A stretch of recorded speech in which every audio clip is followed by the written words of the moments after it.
오늘 사도행전 2장 말씀 같이 나누도록 하겠는데요. 사도행전 2장 오늘 본문 말씀은 사도 베드로가 마가의 다락방에서 성령 받은 후에 한 설교입니다. 이것에 그 의미가 있는데요.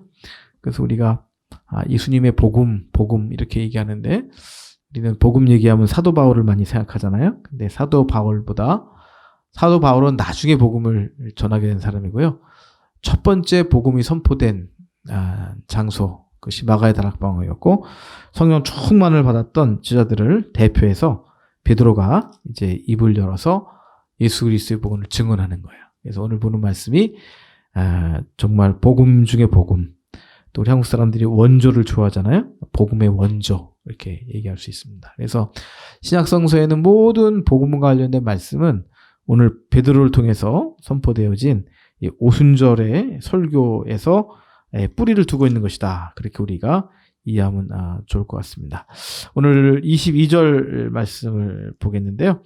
이제 22절 이전에는 이제 마가의 다락방에서 방언을 하게 됐잖아요. 그래서 한 번도 학원에 다녀본 적이 없는, 외국어를 배워본 적이 없는 제자들이 외국어 방언으로 말을 하게 된 것에 대해서 사람들이 웬 술에 취했나, 무슨 약을 먹었나 이렇게 조롱하고 오해했는데, 거기에 대해서 요엘서 2장에 약속하신 성령을 받은 것이다. 그렇게 베드로가 변명을 하고 있습니다.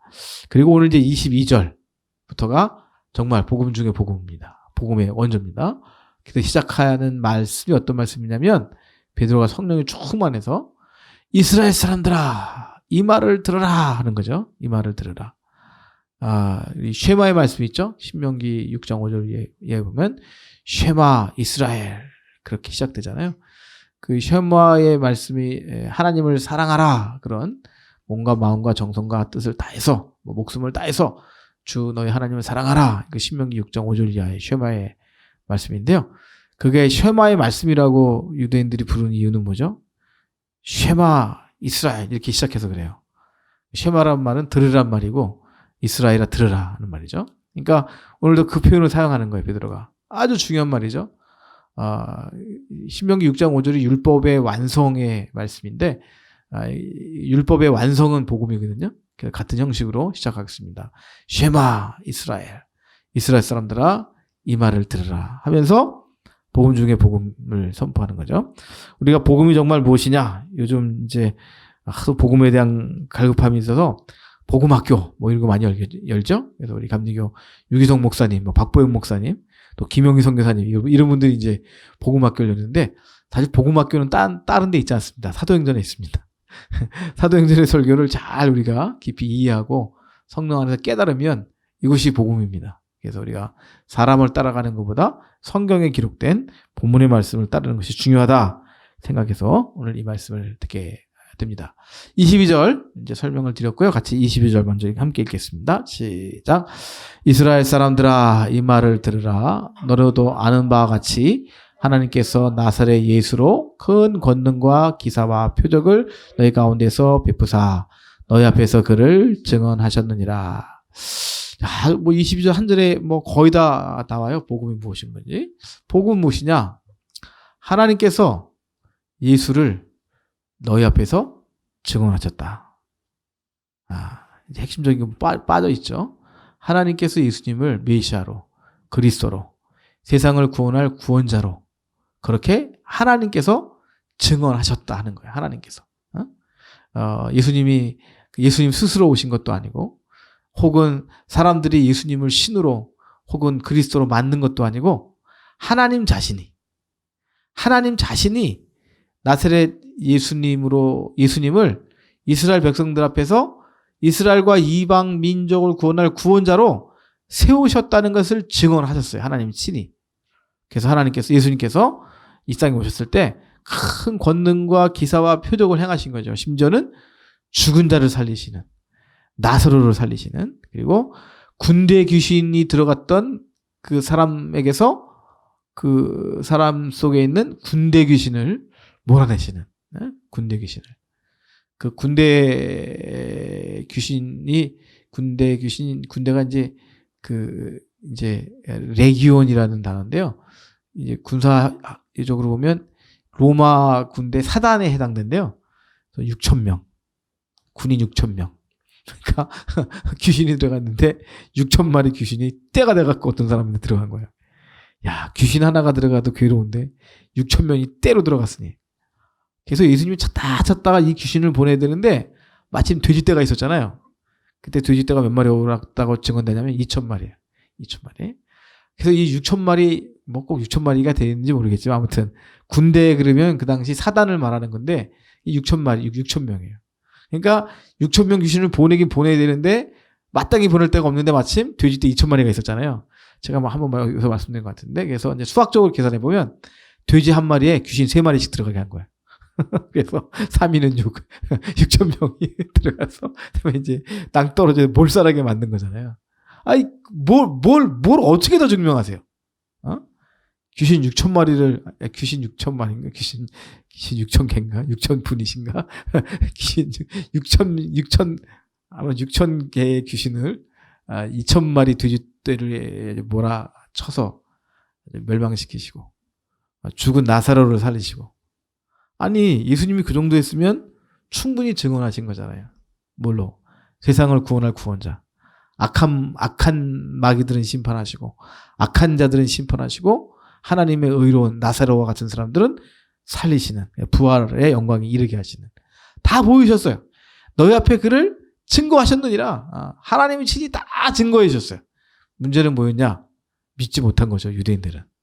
저와 여러분도 유대인 그 당시 유대 땅에 살던 유대인이었다면 그 메시아 그리스도에 대한 선입견이 있어가지고 선입관이 있어갖고 그렇게 큰 권능과 기사 표적을 행하시는 예수님을 보고도 우리도 믿지 못했을 거예요. 왜냐하면 너무 초라하시거든요. 6,000개 귀신을 몰아내시고 죽은 자를 살리시지만 집도 없는 제자들도 허름한 무기도 없는 누가복음에 보면 예수님 물어보세요. 야, 우리 가운데 칼이 몇 자루냐 몇 개나 있냐? 그러니까 제자명이 우리 칼 2자루 있습니다. 그럼 칼 2자루 가지고 무슨 혁명을 일으킵니까? 칼 2자루 갖고 무슨 민족운동을 하겠어요? 우리 독립운동도 그거보다 훨씬 잘했습니다. 예수님보다. 그러니까 답답한 거죠. 답답한 거예요. 그러니까 믿지 못하는 거예요. 예수님이 메시아임을 이심을 믿지 못하는 겁니다. 유대인들은. 저와 여러분은 예수님을 우리를 구원하시고 세상을 구원하시고 이 민족을 살리시고 마지막 때 다시 오셔서 세상을 심판하시고 믿는 자를 구원하시고 믿지 않는 영혼들 또 하나님을 대적한 영혼들을 심판하실 예수님을 우리가 믿고 있는 줄 믿죠? 감사하죠? 우리 어떻게 믿게 됐을까요? 우리는 성령 받았기 때문에. 베드로 자신도 예수님의 12제자도 120명의 문도들도 성령 받기 전에는요. 심지어는 부활하신 예수님이 나타났는데도 여전히 믿지 못해요. 언제 믿게 되었느냐? 사도행전 2장 앞부분에 마가의 다락방에 저희들 모여서 기도할 때 성령 충만히 임하니까 야, 그 믿지 못했던 존경했고 사랑했지만 메시아라고 구원자라고 도저히 믿을 수 없었던 그 예수님이야말로 바로 하나님이 보내셨던 메시아인 것이 믿어지는 거예요. 저 여러분도 마찬가지죠. 우리에게 성령을 주셔서 예수 그리스도를 믿게 하신 하나님을 찬양합니다. 할렐루야. 23절 이제 베드로가 또 구체적으로 설명을 하죠. 도대체 어떤 일이 벌어지게 되었는가. 23절 같이 읽겠습니다. 시작. 그가 하나님께서 정하신 뜻과 미리 아신 대로 내준 바 되었거늘 너희가 법 없는 자들의 손을 죽었으나 여기까지 한번 해볼까요? 예수님 십자가에 죽으셨는데 그것은 하나님의 정하신 뜻이에요. 미리 하나님께서 그렇게 아신 바대로 내어주신 거예요. 그렇게 될 것을 알고. 여러분 우리가 하나님의 그 속성에 대해서 성품에 대해서 이해할 때 굉장히 중요한 것이 하나 있는데 하나님은 모든 것을 다 아신다는 거예요. 더 깊이 내려가면 특별히 장로교에서 예정론을 말하고 있잖아요. 근데 예정론은 꼭 장로교만 믿는 것이 아니라 성경을 믿는 사람은 예정론을 다 믿어요. 왜 믿냐면 하나님은 전능하신 분이기 때문에 모든 것을 다 하실 수 있어요. 그런데 그 전능하신 하나님의 성품 가운데 우리가 잊지 말아야 되는 것은 하나님은 과거, 현재 일뿐만 아니라 미래 일도 하신다는 거예요. 미래 일도. 미래에 어떤 일이 일어날지 정확히 아신다는 거예요. 그래서 하나님은 예수님을 보내시면서 하나님을 알고 계셨어요. 뭘 알고 계시는 거죠? 유대인들이 예수님을 죽이게 될 것을 아시는 거예요, 미리. 우리와 관련해서 이 하나님의 성품은요, 참 놀라운데요. 우리는 몰라요. 믿음으로 알긴 알 수는 있어요. 여러분 자신이 마지막에 예수님 이 땅에 오셨을 때 왼쪽에 속하지 않고 오른쪽에 속하는 구원받는 그 편에 속하게 될 줄로 믿으시나요? 대답이 없으세요. 할렐루야. 이게 믿어져요. 믿어져요. 성령을 주셨기 때문에 믿어진 거예요. 믿어지는 거죠. 근데 사실은 믿어지긴 하지만 그걸 지금 믿고 있지만 어떤 경우도 있냐면요. 한 40대까지 50대까지 믿고 있다가 60세가 되어서 갑자기 안 믿어지기 시작하는 경우도 있는 거예요. 나중에. 그게 안 믿어지기 시작하는 게 있잖아요. 그리고 정말 의심이 돼서 청년기에 예수님을 잘 믿다가 청장년기, 장년기 들어가면서 믿음을 잃어버리고 노년기에 가서 완전히 세상 사람들로 전락하는 사람도 있어요. 반대인 경우도 있지만요. 그래서 우리가 우리 자신에 대해서 구원의 확신이 있다는 것도 사실 성령 안에서 그렇게 확신하고 있지만 그것은 끝까지 가봐야 하는 거예요. 끝까지 가봐야 하는 겁니다. 장례식 할 때마다 요즘 이제 학교에 있으니까 장례식을 잘 못하는데요. 장례식 임할 때마다 저는 개인적으로 분별을 해요. 무슨 분별하죠? 내가 장례식을 치러야 되는데 이 장례 치를 이 사람이 구원받을 사람인가 구원받지 못할 사람인가 분별을 해요. 근데 지금까지 분별해서 구원받지 못할 사람이라고 생각되어진 사람 한 명도 없었어요. 다 교회 장례식이니까. 교회 장례식이니까. 한 번은 아주 힘든 장례식을 치른 적이 있습니다. 갑자기 전화가 왔어요. 청년부 여학생이. 목사님 큰일 났어요. 뭔 일이야 보니까. 아무튼 이유는 묻지 마시고요. 내일 내 동생 장례식 좀 치러주세요. 뭐라고? 뭔 소리야? 장례식이라니. 제 동생 지금 인천 길병원에 있어요. 영안실에? 네. 어떻게 된 거야? 어젯밤에 친구들하고 술 먹고 패싸움하다가 칼에 맞아서 죽었어요.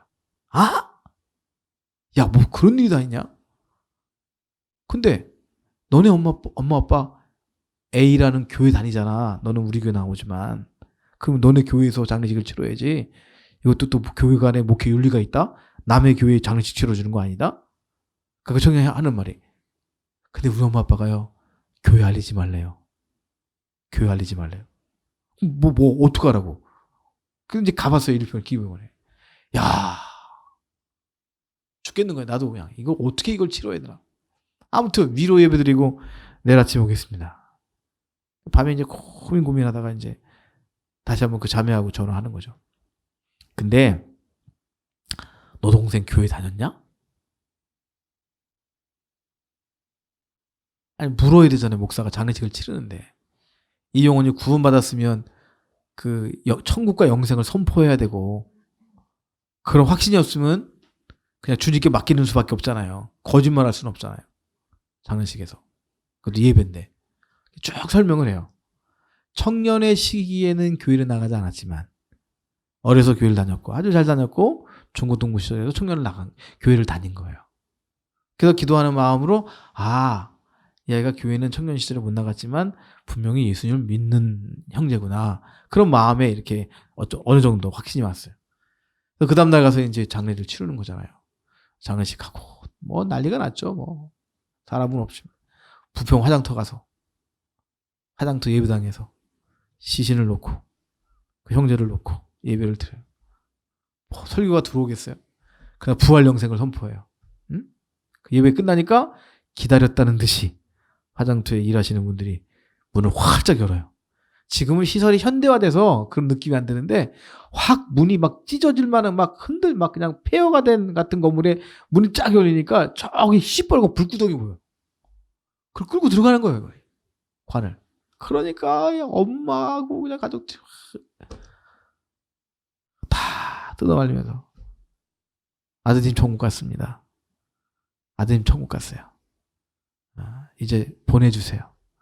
이제 보내주세요.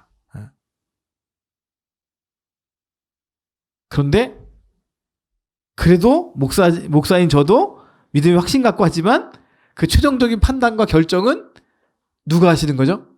하나님이 하시는 거예요. 그런데 하나님은 다 미래에 무슨 일어날 것을 아시는 거예요. 그게 우리 하나님이에요. 그래서 우리가 하나님이 구원을 예정하시고 어떤 사람은 심판을 예정하셔서 천국에 못 가게 하셨다 그렇게 말하잖아요. 그거는 무슨 뜻이냐면 하나님은 아시는 거예요. 뭘 아시는 거죠? 제가 끝까지 믿음을 지키고 천국에 들어갈 것인지 아니면 중간에 타락해서 천국에 못 가실 것을 하나님이 다 알고 계신 거예요. 이미 다 알고 계시는 거예요. 전능하시기 때문에. 그러니까 하나님께서 예수님을 보내실 때도 하나님은 다 아시는 거예요. 아시고 보내신 거예요. 뭘 아시고 보낸 거죠? 유대인들이 자기 아들을 십자가에 못 박아 죽게 하실 것을 하나님이 다 아시고 계시는 거예요. 그 23절이에요.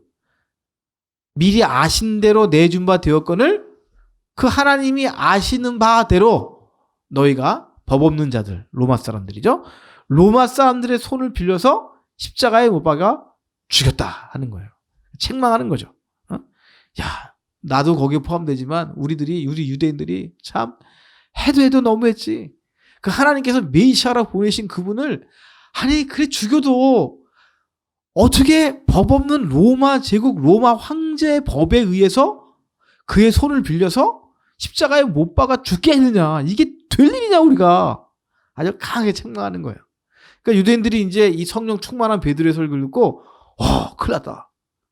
우리가 큰 실수했구나. 아니 큰일 났네 이거. 우리가 어떡하다가 아니 그분이 메시아일 수도 있고 아닐 수도 있는데 지금 설교를 듣는 바들은 메시아인데 우리가 그를 십자가에 그 처형 죽였다고? 이렇게 막 이제 책망받기 시작하는 거죠. 24절 말씀이요. 넘어갑니다. 그런데 베드로의 설교가 말이죠. 하나님은 그를 사망의 고통에 묶어두실 수 없었다 하는 말씀이에요. 우리 24절 같이 있습니다. 시작. 하나님께서 그를 사망의 고통에서 풀어 살리셨으니 이는 그가 사망에 매여 있을 수 없었음이라. 예. 오늘 이제 32절까지지만 오늘 24절까지만 설교를 하겠습니다. 기도를 많이 해야 되기 때문에. 들어야 되기 때문에요. 예. 근데 하나님의 예정은 뭐냐면요. 아시는 거예요. 뭘 아시죠? 유대인들이 로마 사람들의 법을 빌려서 자기 아들 메시아를 십자가에 못 박아 죽게 하는 걸 다 아시는 거예요. 그럼에도 불구하고 내어주셨어요. 그건 뭐냐고 하면 하나님의 그 다음의 계획이 있으신 거예요. 그건 뭐죠? 사람들은 죽였지만 사람들은 사망의 고통으로 예수님을 끌어내렸지만 하나님은 그를 그냥 죽음에 두실 수 없는 거예요. 사망의 고통에서 풀어 살리셨으니 이는 예수님이 사망에 매어 있을 수 없었음이라 하는 겁니다. 여러분 궁금하지 않으세요? 이게 웬일입니까? 하나님이 뭐 하시는 거죠? 그리고 또 미국 신학자들 가운데 아주 엉뚱한 사람들은요 이런 말씀들을 굉장히 이상하게 해석을 해요. 하나님이 정신 나간 사람이라는 거예요. 왜 정신 나간 분이죠? 여러분 그럴 수 있어요? 아니 그냥 살려놓으시지 하늘에. 아니 왜 멀쩡한 예수님을 십자가에 죽임 당할 걸 알면서 세상에 보내셨다가 그 죽임 당하신 다음에 죽음에 잊지 마라 다시 살아나라. 아니 이게 병주고 약조인 거 아니겠어요? 죽였다가 살렸다가? 그래서요 이상한 사람들이 있는데요. 어떤 사람이냐면 하나님은 아동 학대의 원조다 그렇게 성경을 해석하는 사람이 있어요. 삐딱한 사람들이. 무슨 소리냐면 부모들이 아동을 학대하는 게 그 뿌리가 십자가 사건이다 그렇게 해석을 해요. 나 그 책 읽고 야 정말 이 쓰레기다. 어떻게 성경을 이렇게 해석하냐. 성령이 없으면요 성경을 그렇게 삐딱하게도 보는 거예요. 말이 안 돼.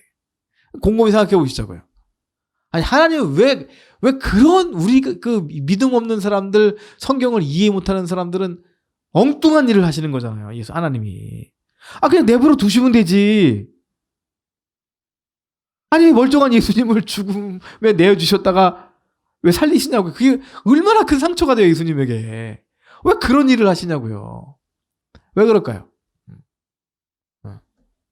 여러분 두 가지가 있죠. 하나는 그 메시아의 고난, 예수님의 죽음이 아니고서는 우리 인간의 더럽고 추악한 죄와 죄의 본성이 그 원죄가 해결될 수 없기 때문에 그래요. 여러분, 우리가 하나님을 깊이 이해해야 되는데요. 하나님이 예수님을 그렇게 처참하게 내어주신 것은요, 하나님이 이상한 분이 아니라 우리가 그렇게 더럽고 추악한 존재이기 때문에 그런 거예요. 그 방법 아니고 다른 방법이 있었으면 하나님이 왜 그 다른 방법을 안 쓰시겠어요? 하나님은 수없는 방법을 동원하시거든요. 천둥도 쳐보시고요. 막 홍수도 내려보시고요. 막 전쟁도 일으켜보시고요. 예언자를 통해서 예언도 해보시고요. 여러분, 바로 보세요. 바로의 장자를, 그 이집트 장자를 다 심판하셔도 곧 하나님을 대적해요. 곧바로 하나님을 대적해요. 그래서 홍해 바다에서 자기의 군대가 몰살하는 것까지 가도 여전히 정신을 차리지 못해요. 이것이 바로 이 완악한 본성이 바로에게만 있는 것이 아니라 우리 모든 인간에게 있는 거예요.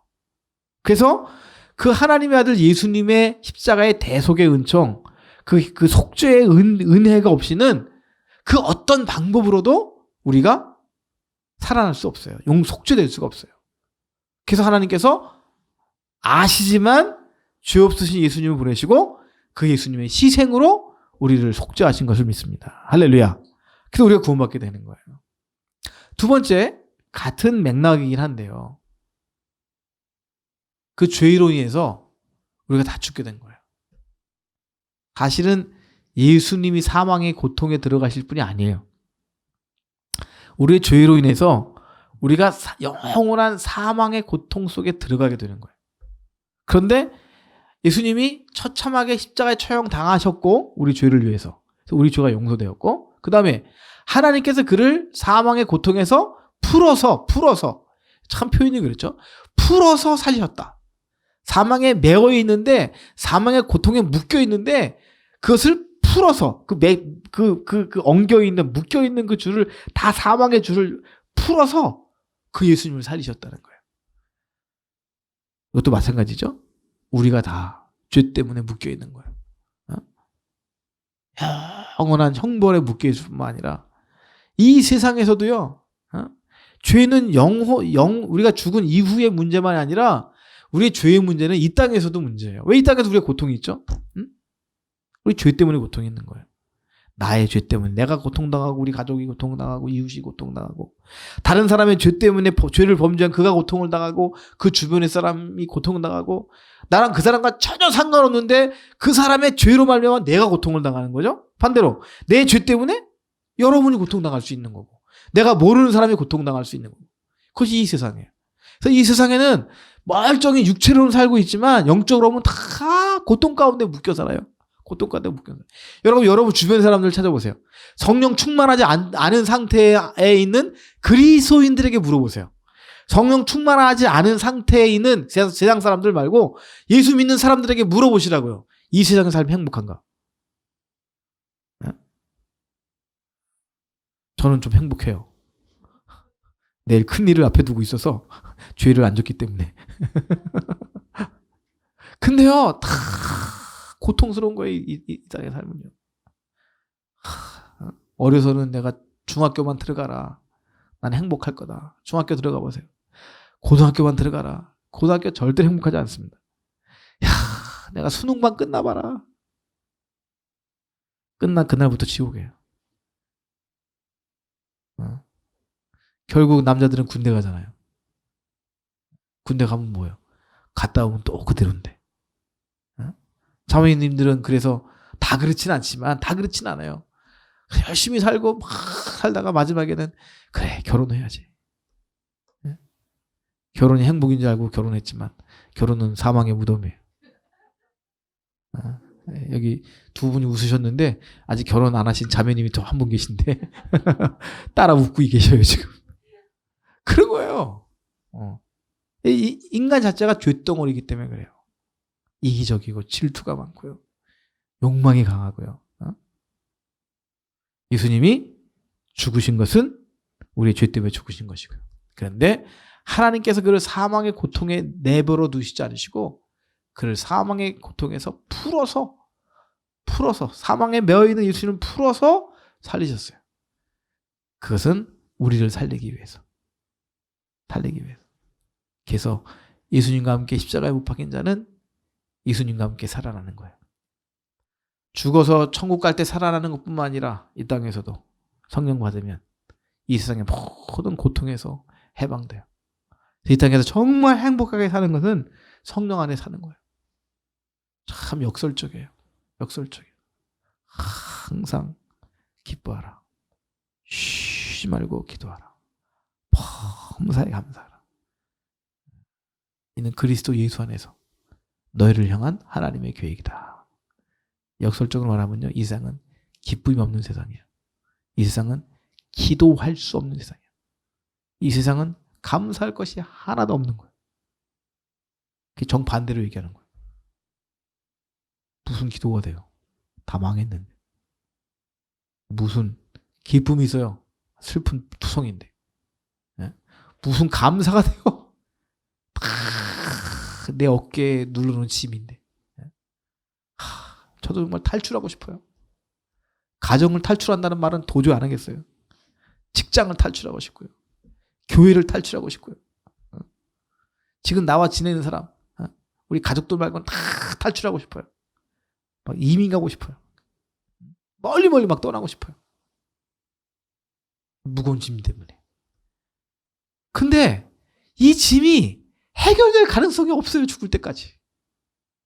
그냥 지고 가는 거예요. 할아버지 할머니가 없었으면 짐이 적겠지. 자식들이 태어나더라고요. 더 큰 짐이잖아요. 끝이 없어요. 끝이 없어.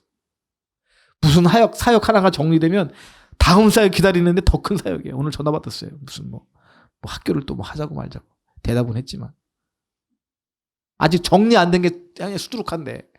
네. 여러분, 그리스도 예수 안에서 정말 자유함을 누리시는 저와 여러분 되시기를 축복합니다. 그렇죠? 하나님이 예수님 풀어주셨어요. 우리도 풀어주신다는 거야. 풀어주신다는 거야. 정말 바울이 그래서 권면하는 거야. 항상 기뻐하라. 쉬지 말고 기도만 해라. 모든 일에 감사해라. 이는 그리스도 예수 안에서 너희를 향한 하나님의 뜻이다. 걱정하고 염려하지 말라.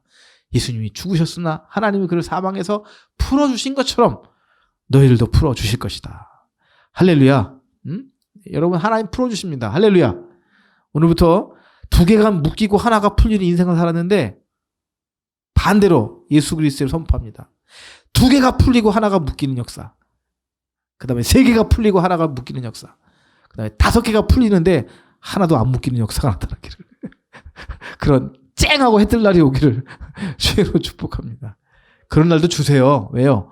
그런 날을 주셔야 우리가 행복하게 살잖아요. 감사하고 살다녀요. 하나님은 우리 형편을 너무나 잘 아세요. 묶고만 놓으면요, 우리 도망가요. 우리도 막 도망가지. 그 하나님 뭐 붙어 있어? 부처님에게 가면 안 되겠다. 아니, 하나님 묶고만 놓으면 어떡하냐고요. 그래서 욥을 복 주시잖아요. 묶어 놓으셨다고 풀어주면서. 어떻게 복 주시죠? 갑절로 복을 주시잖아요. 갑절로. 자녀도 10명이었는데 10명을 더 주셔서 20명의 자녀게 해주시고, 재산도 2배로 불려주시고, 친구들도 다 돌아오게 해주시고. 할렐루야.